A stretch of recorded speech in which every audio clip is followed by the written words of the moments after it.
From Hollywood, it's time now for Edmund O'Brien as... Johnny Dollar. Jack Barton, Johnny. Take this down. Policy number 245-7809. Got that? Yeah, got it. Los Angeles, California. Amount, $1,150,000 straight life. Beneficiary, Mrs. Mabel Trandem. Insurer, her husband, Mr. Hartold Trandem. Right, sold down. Now, what's the problem? Officially, there's none. As you know, the company can't take any preventive action. But we certainly aren't very happy to learn that there has been an attempt on Mr. Trandem's life.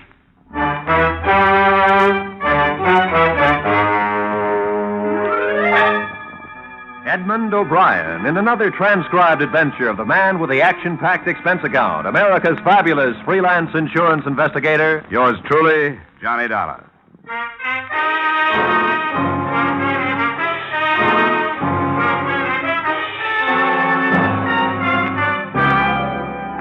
Expense account submitted by Special Investigator Johnny Dollar to Home Office, Clayson Mutual Assurance Company, Hartford, Connecticut. Attention, Jack Barton.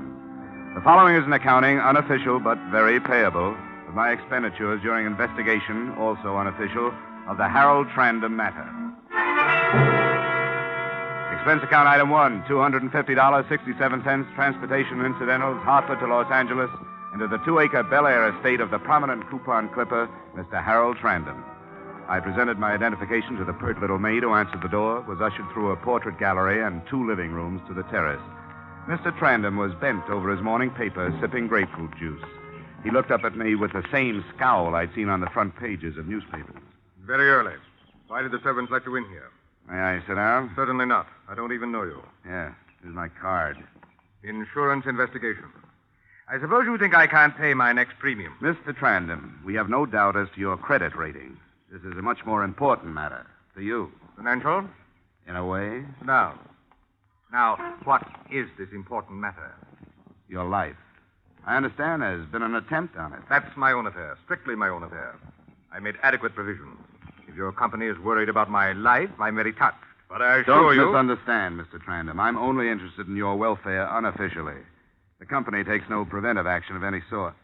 However, as a friend of Jack Barton, who's head of the Hartford office of Clayson Mutual, I'm here to try to see that no further attempts occur. Unofficially or officially, I'm well taken care of. Thank you.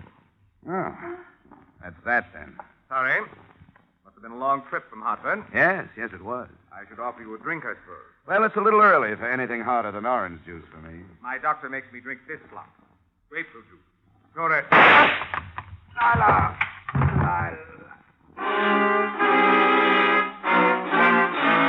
Slumped over the table and slid to the floor, still holding his chest. An army of servants rushed out and tried to look like they knew something. I was obviously the major suspect, and they vied with each other in their attempts to blame me. But nobody bothered to call 1 a hospital and 2 a policeman. Finally, one big guy, obviously a bodyguard, scooted everybody but me off the terrace and sat me down. He's dead. You didn't do it, did you? No. I didn't think so. But if I go back to the boss and tell him Trandem was knocked off right in front of my eyes, I'll get the axe, you know what I mean? Yeah, I know what you mean. No, I'm prepared to exchange information with you. Well, that's mighty generous. I'll see you later. No, please, don't go. Lord, didn't you see nothing at all? Nothing I can go back and say, Mr. Halmer, I had my eyes open? Well, if it means your job. Yeah, it does. Believe me, it does. I saw a wisp of blue smoke over there, that clump of bushes across the lawn. And a man, he run away. No man, just smoke. The shadow of a man. Just smoke. The gleam of the gun. A thin wisp of blue smoke. This is all? Look, you can make up the rest as you go along. Now, if you'll excuse me, I got a phone call to make. I think the police ought to know about this.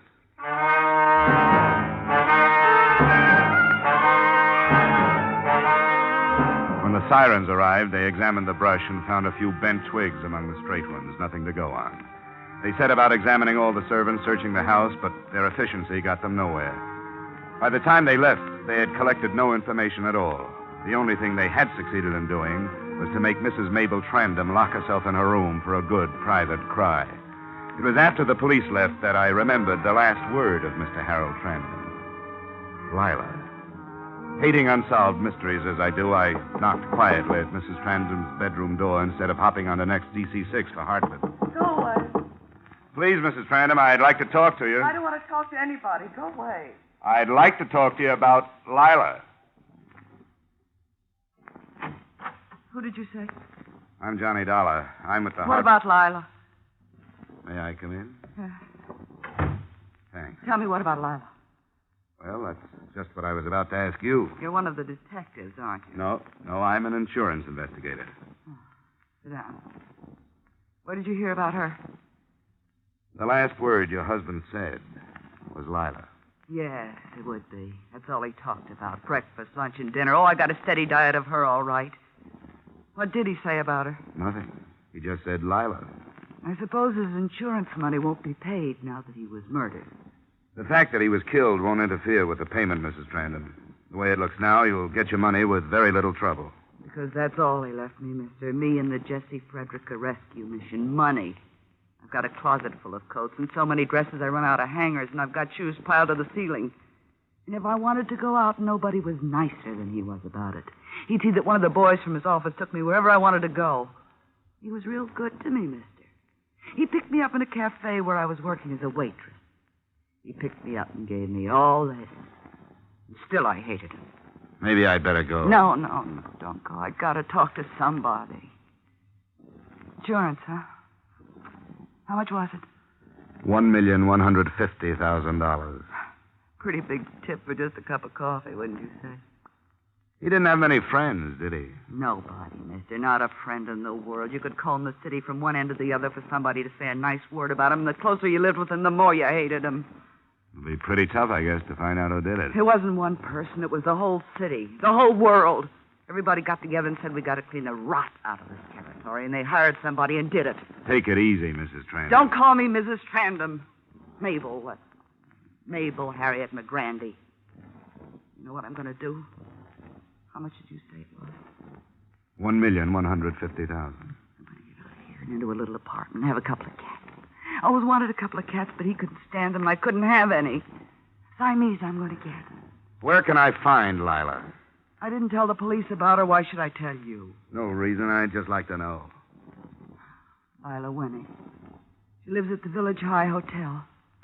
She's very lovely. Very refined.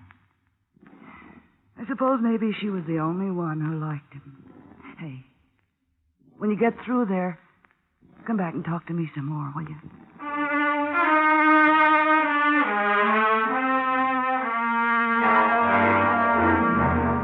Expense account item 2, taxi fare to the Village High Hotel in North Hollywood. 4 tanned kids dashed in and out of a sprinkler's path. I walked to the last apartment to the right and knocked. I knocked again. I knocked a third time and tried the door. It was locked. I looked in the window. Through the lace curtains, I could see the body of a girl. Her head lolled crazily to one side, and there was a small red dot on her temple. The police investigated. The bullet hole was the quick work of a .38. There were letters in the bureau drawer, letters to Harold Trandem. The sergeant who found them grabbed the nearest chair, propped his feet up on a stool, and settled down for a long day's reading. Hey, listen to this. How I die to have you put your arms around me again. Darling, you must know how much I miss you. You must know how much I love you. And then she takes it from there. All right, Sergeant. You've had your kicks for today. Dolly, you seem to be just about everywhere these days. Mabel Trandem gave me her address. She tell you anything? I gathered that Lila was the other woman in this mess. Only one left out of the 3. I think maybe we'd better pick Mabel up. She didn't have time to do it, Lieutenant. I was with her right up to 20 minutes ago. Would you swear to that in the courtroom? Yeah, I'd have to. In that case, let's look around. Thorough search, Sergeant. Room by room. Right, Somebody Lieutenant. hasn't heard. I'll get it. Hello? No, she isn't right now. Who's calling, please? I see. No, I don't think she will. I'll tell her. Yeah, goodbye.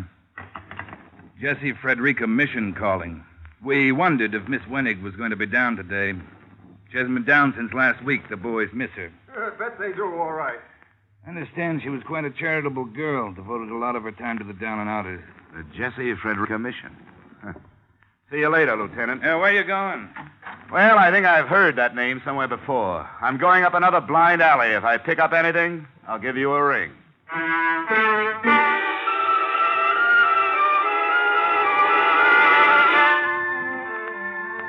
Expense account item 3, $4.90. Transportation Bel Air to the Jesse Frederica Rescue Mission on Main Street. Now that the mystery was doubled, I thought it wise to follow up every enterprise the two late lovers had in common. The driver let me out in front of a store with the Jesse Frederica Mission, everyone welcome, painted on the window in gold. I walked into the place past little groups of sullen men sipping their coffee from tin cups. There was a room labeled, "Wait in Here."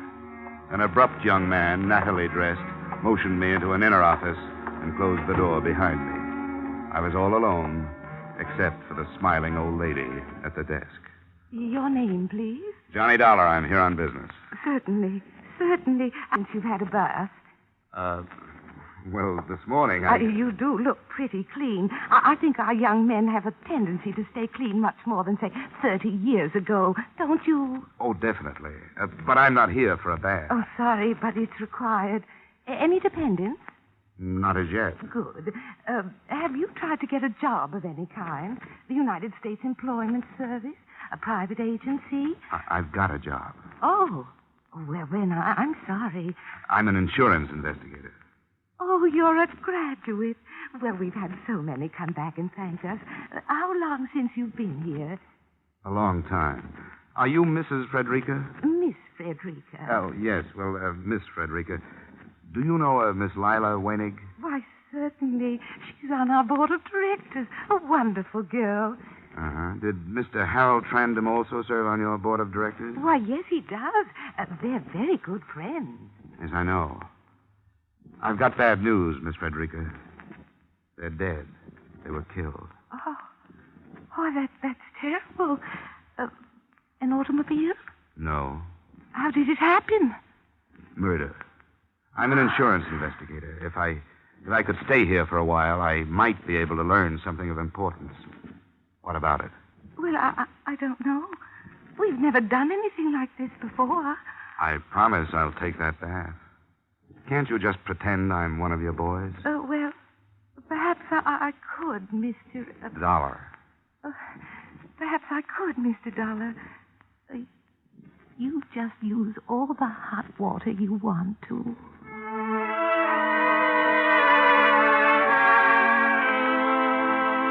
I found myself in the midst of a lot of confused men. Men made even more helpless by belief in their own failure. I hung around the rest of the day listening to their stories. Toward evening, I found myself reliving an imaginative experience with a little white-haired, stubble-chinned guy who had forgotten I was even around. U.S. Kedison started going up in the morning. I watched it. I never took my eyes off that tape. It was climbing like a bird straight to heaven. Well, I'm telling you, I couldn't breathe. I was so excited, and I turned to Thomas Lamont. He was as close to me as you are, you know. I turned and said, "Looks pretty good, huh, Tom?" And he smiled and said, "Yes, Ben, we're going to be all right." Yeah. 2 more points. 2 points more, my friend, and I wouldn't be standing out here, I'll tell you that. Didn't make it, huh?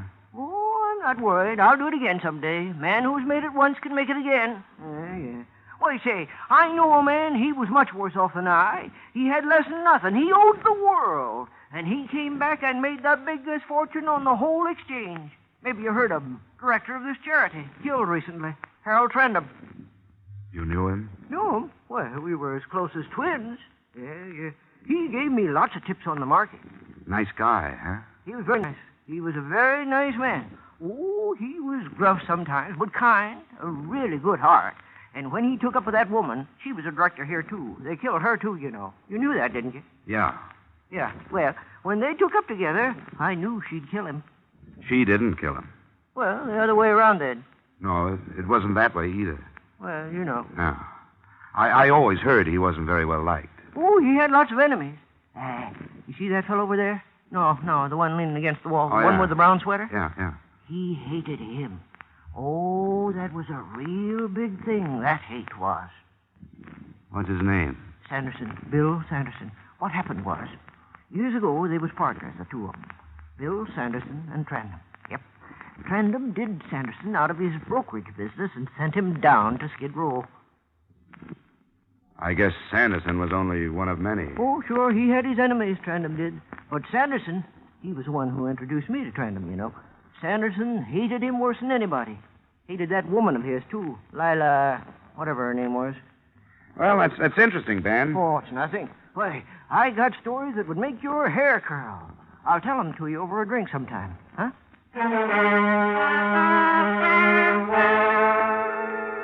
I had noticed Sanderson watching me out of the corner of his eye.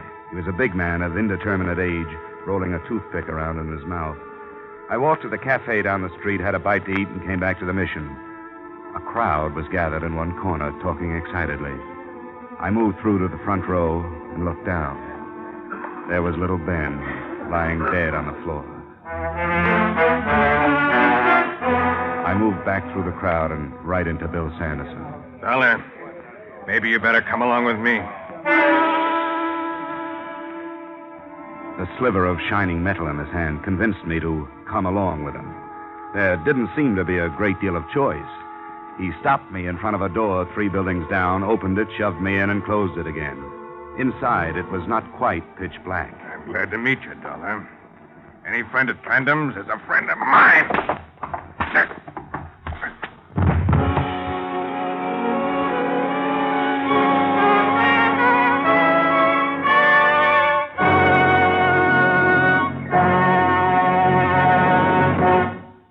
We will return to the second act of yours truly, Johnny Dollar, in just a moment.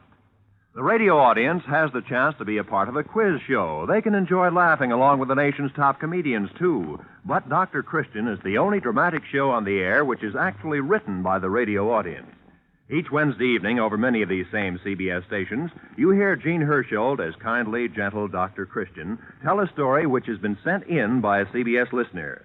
Here's your chance not only to enjoy a radio show, but be an actual part of that program by writing it yourself. Be listening each Wednesday evening when CBS presents Dr. Christian. And now, with our star, Edmund O'Brien, we return to the second act of yours truly, Johnny Dollar.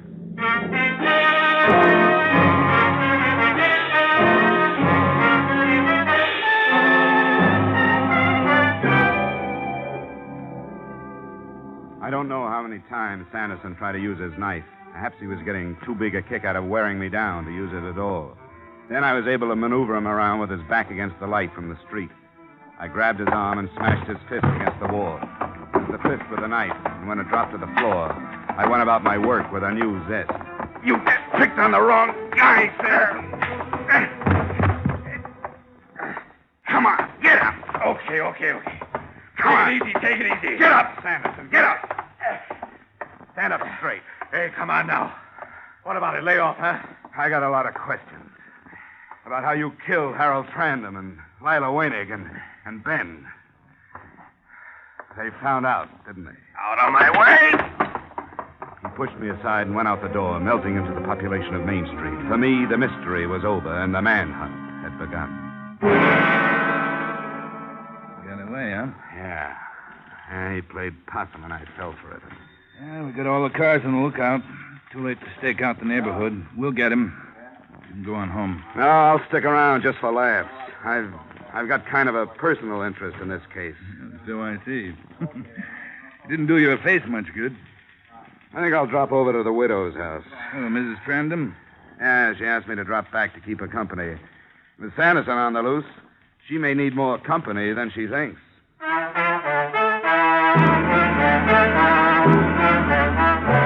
Expense account item 6, $4.50, police headquarters to the Bel Air mansion of the late Mr. Trandem. As the cab pulled away, I noticed a familiar hulk standing on the stoop. It was the big bodyguard, and he ran toward me as if he'd just seen an old friend. Oh, mister, I'm so glad to see you again. You just don't know. Hadn't you better report back to the office? There are liable to be plenty more bodies to guard. I was fired. Oh, no kidding. He wouldn't even give me a chance to explain. Mr. Halmer, I said, mistakes happen. What happened to me could have happened to anybody. I really had my eyes open. I seen a big guy with a .38 revolver over 100 yards away, and he run for cover. I chased him all over the plantation and finally caught him.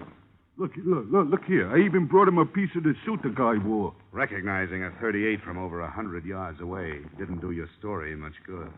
You know, I thought about that later. Uh-huh. And that guy whose suit I tore is threatening to sue me. You made a good try. Yeah. Say, you don't know where I could maybe get another bodyguarding job, huh? Have you tried plumbing? Bodyguarding is the only job I know. I'm skilled. I'll tell you what. Hang around with me for a while. What's the fee? Oh, no fee. You can use the experience. I'm sorry. I have my price. A man with your pride doesn't need a job. So long. Oh, now, wait. You caught me desperate. 10 a day. I'll put it on the swindle sheet. What was your name? Max. Okay, Max. Get your foot out of that flower bed and come on.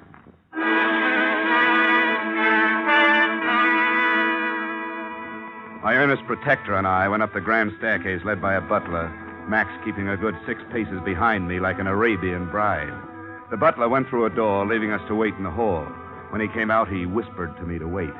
He went downstairs. I opened the door, leaving Max on the outside, and walked in. Mrs. Hartold Trandem, who preferred to be called Mabel, was fingering the ears of a white cat on her lap. Isn't he beautiful? He's lovely. I want to ask you about a guy I ran into a few hours ago. Do you happen to know Bill Sanderson? Bill Sanderson? No, I don't. Blonde or dark? You know, you aren't the lonely little girl I remembered talking to this morning. What makes you so happy? I'm going away. Where? Somewhere. How much did you say that policy was for? A lot of money. You can mail it to me. You going alone? All alone. Pretty girl like you alone all this time? Hard to believe. Oh, it'll be different now. You'll see. I've got my next guy all picked out. In my mind, I mean. He'll marry me for my looks and my money, but mostly for my money. Then I can be boss for a change. You wouldn't mind if I took a small look around the room, would you? Keep your hands off things that don't concern you. I know all about search warrants. I'll bet you do. But keeping letters like this on your dressing table isn't playing it too smart. You keep your hands off my personal mail. Signed by Bill Sanderson. You shouldn't leave things like this around. I don't know what you're talking about. Mabel, I should have known that a girl with your looks wouldn't just sit around with her crocheting while her husband gallivants about town. You better get packed. Those tickets on the table are for the 6 o'clock plane. It's 4:30 right now. Don't worry, Mr. Dollar. I'll make the plane. You keep everything handy, Mabel. Point that the other way, would you mind? We'll make that plane. Bill has wonderful plans. There's Rio and Argentina and all those South American countries. Nobody's going to stop us now. So you paid Bill I paid Bill nothing. He killed Hartold because he loved me. Should have married him in the first place, but he didn't have the money, and that was important to me then. I met him too late. I met him after Hartold had torn every penny and every bit of self-respect out of him. He's killed a few more since you last saw him. It's been one after the other. I don't suppose you've heard about Lila Wenig and poor little Ben down at the mission. You're a liar. It'll be in this evening's papers. Or better yet, you call the police department. You're going off with a mad dog. He's tasted blood and he doesn't know when to quit. You've got over $1 million. Take my advice, Mabel. Find yourself another guy. Get out of my way. You're an accomplice to one murder. Don't try for 3. Get out of my way! I always bow to firearms. This is the room with the outside lock. Goodbye, Mr. Dollar. Max! Max! Hey, boss, what happened? Where were you? Oh, I was catching a few winks. Tired. I thought I'd die. That's being on the job, Max. You're fired. Why? What'd I do? A young lady and a killer are about to embark for South America, and you asked what you did. Here's your 10 spot. Try the want ads. I ran down the stairs, brushed aside the butler, and opened the front door just in time to see Mabel's car pull out of the garage and grind over the gravel to the gate. Through the rear window, I saw her suitcases piled high in the back seat. I rushed back into the house and grabbed the phone.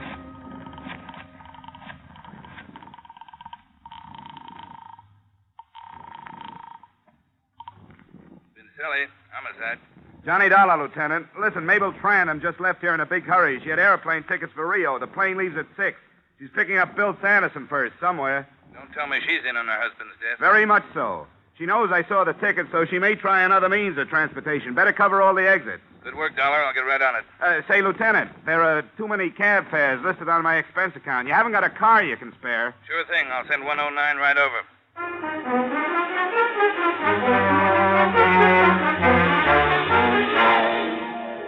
He sent 109 right over. We got to International Airport in time to check the passenger list. Sure enough, there was a name, Mabel Trandem. We waited till departure time, and I felt a little like Drew Pearson must when his predictions come true. She didn't show, Dollar. I better check with headquarters to see if she's been reported at the railway stations or the bus depots. Smartest thing she could do now would be to pick up Sanderson and head for the border by auto. I've already sent out a roadblock notice. Well, your job is done, Dollar. Why risk your neck? This is one I don't want to just read about. And then there's the matter of $1 million policy. Before we're through, we might have to dig up the second beneficiary.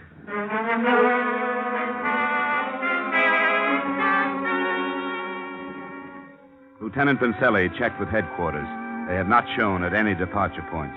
The roadblock had been set up on the coast route just out of Capistrano, where 101 and its alternate meet, the only highway south. Everybody was giving a 3-time killer just the sort of attention he deserved. It was getting dark. The lieutenant and I sat in his car watching the roadblock. Okay, go ahead. Now, this could be for nothing. Maybe they've decided to stay home. No, that's not for Mabel. She's pretty restless, likes to keep moving.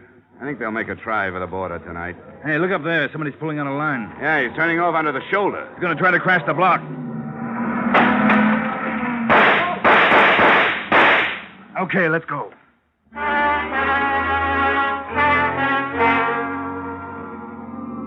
We weren't even sure it was Sanderson and Mabel. It might have been a couple of rum smugglers for all we knew. Whoever it was paid no attention to our siren, but we pulled closer, hugging the curves by using the whole road.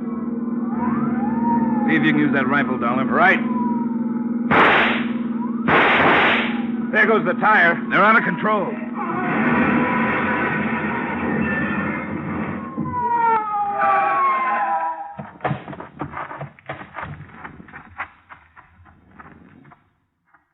Yeah, is that the car? Yeah, that's it. Let's try to get this door open. No use, Lieutenant. Look inside. Yeah. Yeah, I better get on the radio.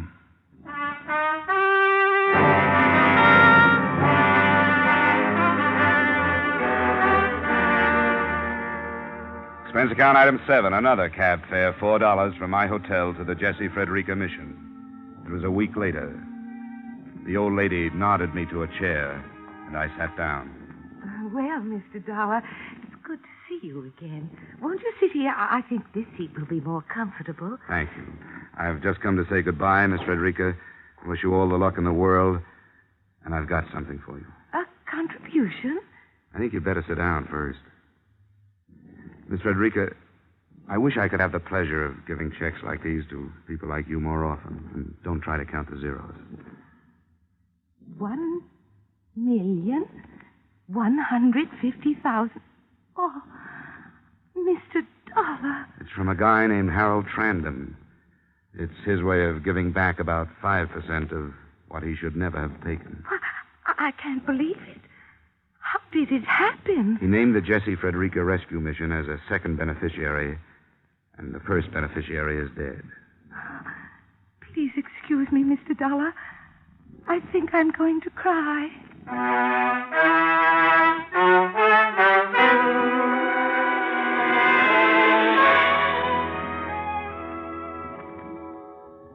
She did. As quietly as possible, I got up and left. I walked out onto Main Street, down past the little shops, the surplus stores, the shoe-shine parlors, and the all-night movies. And I couldn't help thinking, $1 million can buy a lot of turkey dinners. Expense account total, $736.82. Yours truly, Johnny Dollar.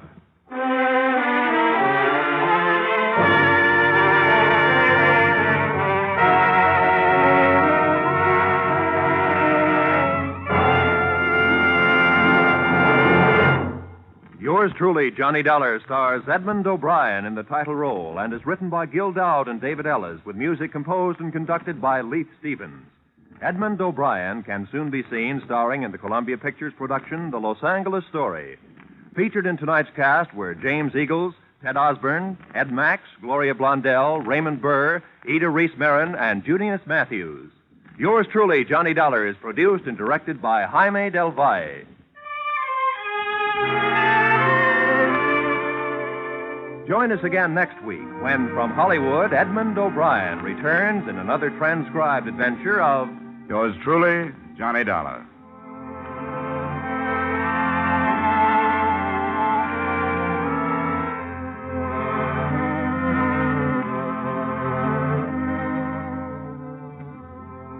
This is CBS, where Wednesday night is Bing Crosby night.